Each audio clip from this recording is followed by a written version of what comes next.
Have you ever taken a snapshot of your dog doing something goofy? Oh, totally. Like a blurry picture of them mid-yawn. Exactly, yeah. Or maybe you pulled out your phone to grab a quick snapshot of a beautiful sunset before it, vanished. Right, we do that all the time. But what if I told you that word originally had absolutely nothing to do with cameras? Like, zero connection to art. Wait, really? Nothing at all? Nothing. It actually had everything to do with hunters in the 1800s just firing muskets blindly into the brush. Oh, wow. That's a wild shift. Right. And so today, we are taking a deep dive into the hidden battlefield hiding right inside your casual office jargon and daily slang. It's so interesting to think about. It really is. You, sitting there listening right now, you're basically carrying around a living museum of human conflict in your vocabulary. Yeah, a museum of conflict. I like that. And you use words forged in absolute life or death scenarios just to describe, like a slow Tuesday at the office. And you probably don't even realize you're doing it. Most people don't. But it really is a fascinating phenomenon to unpack. Because when you look at the etymology of these everyday idioms, you start to realize just how deeply the intensity of military experience has shaped the architecture of modern English. Yeah, it's like it's baked right in. It is. We instinctively borrow the gravity of the battlefield to describe the completely mundane frictions of our daily lives. Okay, let's unpack this, because I want to start by looking at how we describe trying to get out of things. Oh, the art of absence. Yes, the very specific art of absence. So, let's say you have a friend who just vanishes from a group chat when it's time to help someone move. Well, we all have that friend. Right, or like a coworker who totally ghosts a Friday afternoon Zoom call. You'd probably say they went AWOL, AWOL. Exactly. Which, the dictionary defines as being absent, often without notice or permission. I mean, we throw it around constantly. We do, yeah. But the origin of that term is rooted in an intensely strict, high-stakes environment. I mean, AWOL literally stands for absent without leave. Absent without leave. Okay. Yeah. And if we look at the etymology dictionary, they actually trace the first use of that specific expression all the way back to 1767. Hang on, 1767? Yeah. So this predates the American Revolution. It does, but it didn't really explode into the American lexicon until around 1917. Ah, okay. Right around the time the U.S. was mobilizing for the First World War. That makes sense. But, I always hear it used so casually now. Oh, for sure. Like I said, if my buddy bails on a slightly boring dinner party without texting me, I'm saying he went AWOL. Right, but in reality, he just went home to watch television on his couch. Exactly. But I have to imagine that in a military context, the reality of going AWOL is, a bit more severe than ghosting a dinner party. Well, yeah, the stakes couldn't be more different. I mean, in the actual military, going AWOL is a severe offense. And it still carries incredibly serious consequences today. I would assume so. You aren't just getting a stern talking to from a manager. Depending on the context and the duration of the absence, an individual can face severe disciplinary action, court-martial, and even actual prison time. Prison time, literally for not showing up. Think about why that is, though. In a military context, an unauthorized physical absence compromises the entire unit. Oh, I see. It inherently compromises the mission. A chain of command doesn't function based on casual participation. Right, it's not a suggestion. Exactly. It relies on absolute, unwavering accountability for every single individual. So to be absent without leave isn't just flaking out. It is a fundamental breach of operational integrity.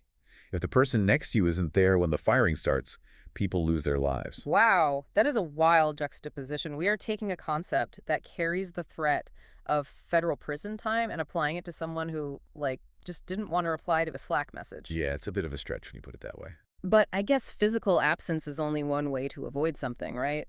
What happens when you can't just leave, but you still desperately want to be invisible? Ah, right. Because that brings up another phrase we use constantly, flying under the radar.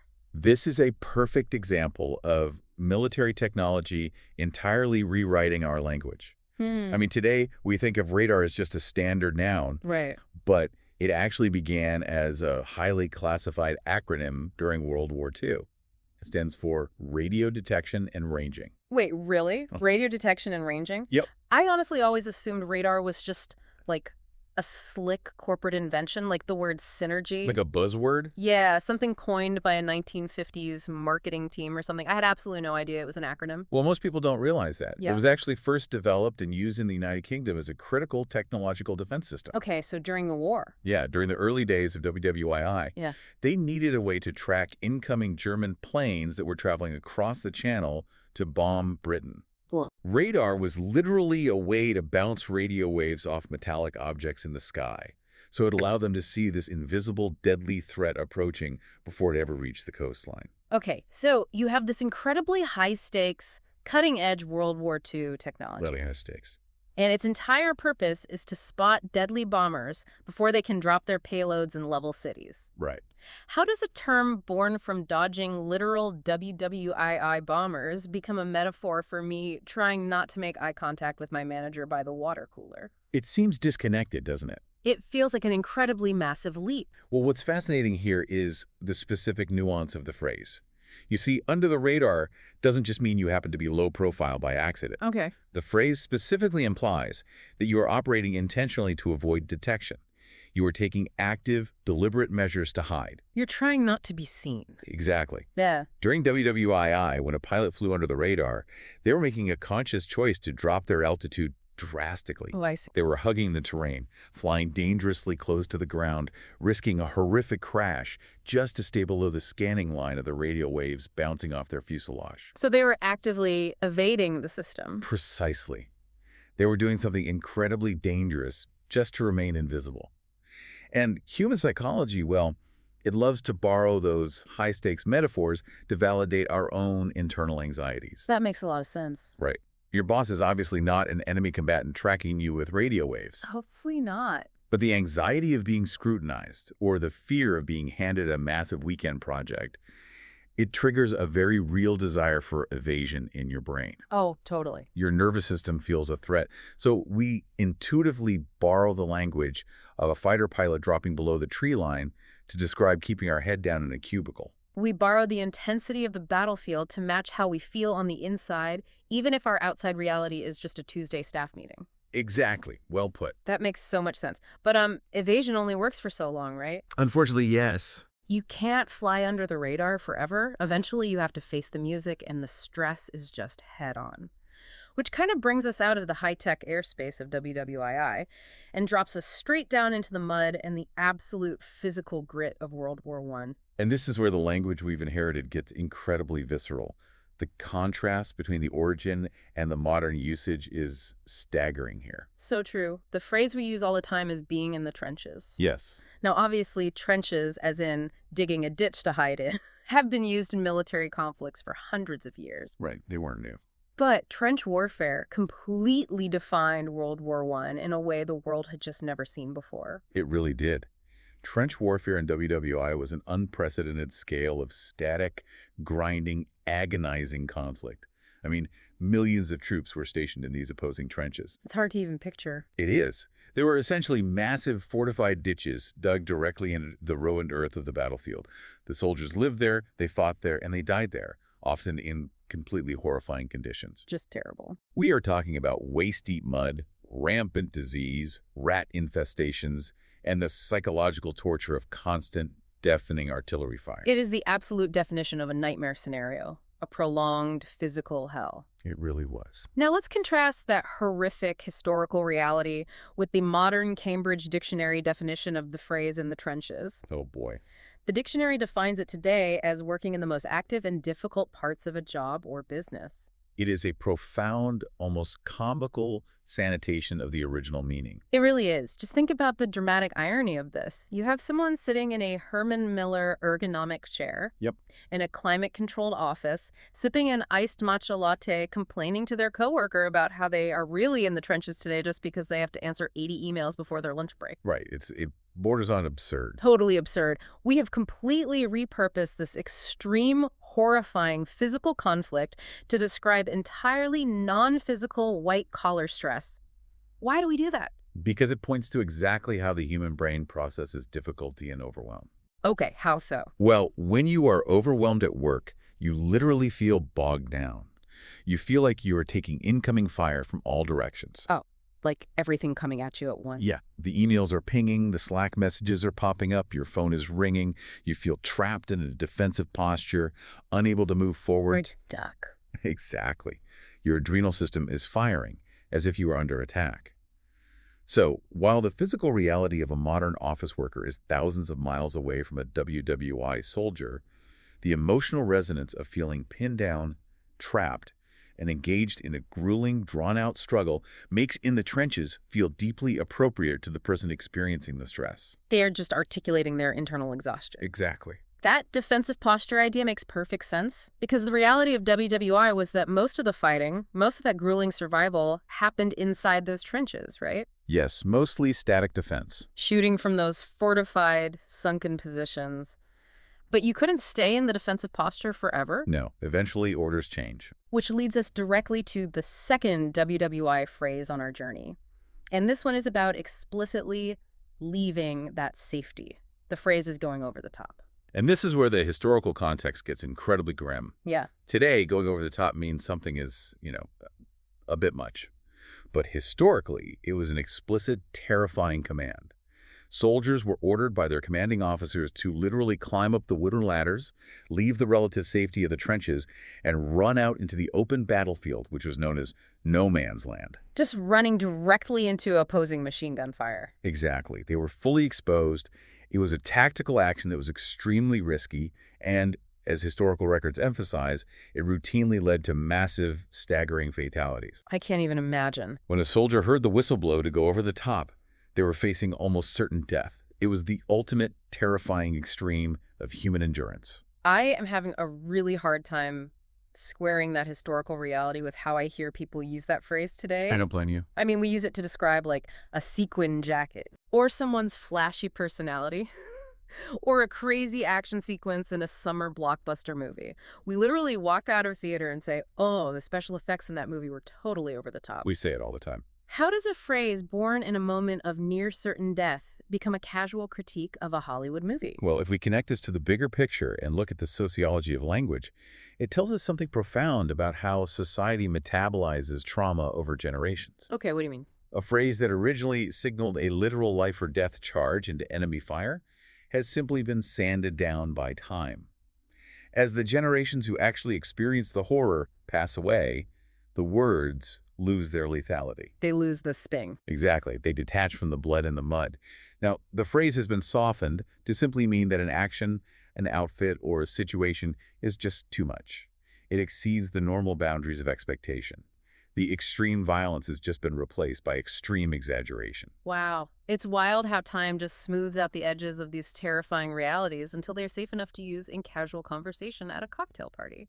It really is. Now, so far, we've talked about phrases that still sound at least a little exhausting or aggressive, like going AWOL, or being in the trenches, or going over the top. They definitely still carry some weight. Yeah. But here's where it gets really interesting, because I want to pivot to a word that feels completely harmless. It feels nostalgic, even artistic. It brings up warm memories. Okay, well, what's the word? I'm talking about the word snapshot. Ah, yes. This is perhaps the most brilliant example of etymological misdirection in modern English. I couldn't agree more. Because when you hear the word snapshot, your brain immediately goes to a camera. Sure, yeah. You think of a family vacation, a vintage Polaroid, or just a quick picture you take with your smartphone. But this completely shocked me. Based on the source material, the word snapshot has its roots entirely in shooting terminology. It has zero original connection to art or photography. None whatsoever. Yeah. If we consult the etymology dictionary, they trace the origins of snapshot all the way back to 1808. Wow. And what's interesting is that originally it was a hyphenated term. Snap, hyphen, shot. Okay, so 1808. We're talking about the era of muskets and early rifles. What did snapshot actually mean back then? Well, it was a very specific tactical term used among hunters and marksmen. It was defined as a quick shot with a gun, without aim, at a fast-moving target. Wait, firing a gun without aiming? That is so specific. It is. So if you're out hunting in 1808 and a bird suddenly takes off from the brush in front of you, You don't have time to pull the gun up, close one eye, and carefully line up the sights. Right, there's no time for that. You just pull the weapon up and instinctively fire a snapshot. You are prioritizing reaction time over careful precision. That is exactly the mechanism. It is all about speed and instinct. You are capturing an opportunity before it vanishes. That's fascinating. And it wasn't until more than half a century later in 1860 that the term finally crossed over from the hunting fields into the art world. An English polymath and astronomer named Sir John Herschel was the first to apply the word to the emerging field of photography. But how did that crossover even happen? Because early photography was the exact opposite of a fast reaction. Oh, totally. According to the history of the tech, early cameras required subjects to sit perfectly still for several minutes. You couldn't exactly take a quick snapshot of a moving target when it took 10 minutes just to expose the glass plate. You're exactly right, which is why the term didn't cross over until 1860. The term really only exploded in popularity as camera technology rapidly improved. Ah, so the tech caught up to the word. Exactly. Suddenly, engineers were building cameras that could take photos much faster than those earlier cumbersome models. A photographer could suddenly capture a fleeting moment in an instant. The mechanical parallel was undeniable. You were capturing a fast-moving target without a long, drawn-out setup process. That is such a brilliant analogy, and if you think about it, it perfectly describes what we do with our smartphones today. It really does. You're walking down the street, you see something funny, maybe a dog doing a trick, and you just whip the phone out of your pocket and tap the button, sometimes without even looking at the screen. Yeah, just pure reflex. You are literally firing your camera without aiming at a fast-moving target to capture a fleeting moment before it disappears forever. It is the exact same mechanical motion and philosophy as the 1808 musket snapshot, just using light sensors instead of lead bullets. And this evolutionary leap in the word's meaning raises a really important point about how we use the term today, well beyond just literal photographs. Okay, like how? Think about how often you hear the word snapshot used as a powerful metaphor in business, data analysis, and corporate strategy. Oh, all the time. A manager will walk into a meeting and say, give me a snapshot of the Q3 earnings. Precisely. In the corporate world, a snapshot has come to mean a quick, high-level summary of a complex situation. Right. When a CEO asks for a snapshot of a multifaceted project, they're explicitly not asking for the entire, meticulously detailed, highly precise landscape. They don't want the 10-minute blast plate exposure. Yeah, exactly. They don't want the long exposure. They are asking for a quick, rapid-fire capture of the moving target at this exact moment in time. The military and hunting origin of speed, reaction, and high-level capture is completely preserved in the modern corporate metaphor. We just swapped the musket for a spreadsheet. That is incredible. So what does this all mean? We started out this deep dive just trying to figure out why we use these clunky phrases at work, and we've ended up touring the centuries of warfare, technological revolution, and human psychology. It's honestly a lot to take in. It is, but the overarching takeaway is that language is a living, breathing archive. A living archive. Yes. The words you use every single day aren't just empty vessels waiting for your current thoughts. They are deeply loaded with the echoes of history, trauma, and survival. We really are carrying the history of human conflict, these massive technological leaps and these incredible life or death stakes right there in our mouths every single day. We really are. We say we are in the trenches, answering emails. We try to go under the radar during a staff meeting. We take a snapshot of the quarterly budget, and we do it entirely without realizing the ghosts of history that we are summoning with every breath. It reveals everything about how human beings process extremity. We take the most intense, unimaginable experiences, trench warfare, aerial bombings, primitive survival hunting, and we subconsciously fold them into our daily routines. It's almost like a coping mechanism. It is. We use the language of raw survival to navigate the language of the mundane. In a way, it gives our daily struggles a sort of historical weight and validation, even if we aren't conscious of doing it. It is just wild to think about. And honestly, looking backward at all this history makes me wonder about the future, which leads to a really interesting thought to leave you, our listener, with. Oh, let's hear it. If the words we casually use right now for entirely harmless things, like taking a photo of a sunset or just dodging a meeting on a Tuesday, are secretly carrying the ghosts of past wars, well, what modern, cutting-edge military or technological terms being invented right now will our great-grandchildren be using to describe their everyday office drama? Oh, that's a great question. Will someone in 80 years casually talk about deploying a cyber payload just to mean sending a risky email to their boss? Right. Will drone striking become a casual, everyday metaphor for canceling a lunch meeting at the last minute? Oh, I totally drone struck that calendar invite. I can absolutely hear that happening. And I'm sure they won't even think twice about where the phrase came from.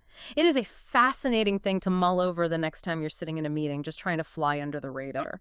Definitely. Thank you so much for joining us on this deep dive. I highly encourage you to listen closely to the words you use today. You might just find a little piece of hidden history in your next conversation. Take care.